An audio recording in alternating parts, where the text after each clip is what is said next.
Sa gitna ng kahirapan at mga pagsubok, maaaring isipin natin na hindi na natin kayang magpatuloy pa. Ngunit hindi dapat tayo panghinaan ng loob. Hindi dapat tayo sumuko sa ating mga pangarap sa buhay.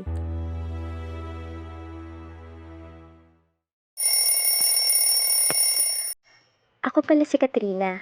Ulilan na ako sa aking mga magulang. At lumaki sa aking kahit sa isang pinakamamahal kong lola. Panibagong araw, panibagong laban na naman. Estudyante sa umaga, tendera naman sa hapon. Yan ang takbo ng aking buhay. Hindi man madali ang lahat para sa akin. Lagi kong tinatatak sa aking isipan na ang tagumpay ay maaabot ko lang sa dulo pag magpupursige akong magpatuloy sa buhay.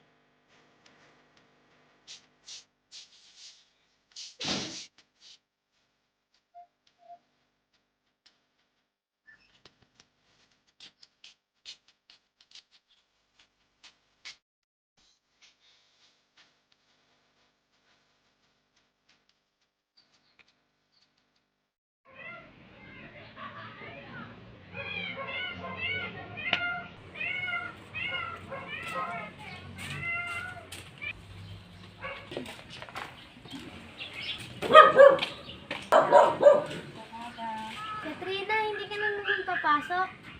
Hindi kailan ko kasi maubos to paninda ko para makabiling gamot. Kasi may sakit tol ako eh. Ganun ba? Sige. Sige.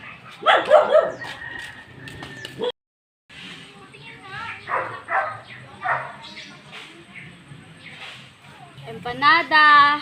Empanada po kayo! Empanada! Bili na po kayo! Empanada! 10 lang po isa! Hoy, Katrina, ano yung tinitinda mo? Empanada. Patingin nga. Bulok naman yung mga paninda mo. Oo nga. Aalis na nga ako. Inaway na naman ako.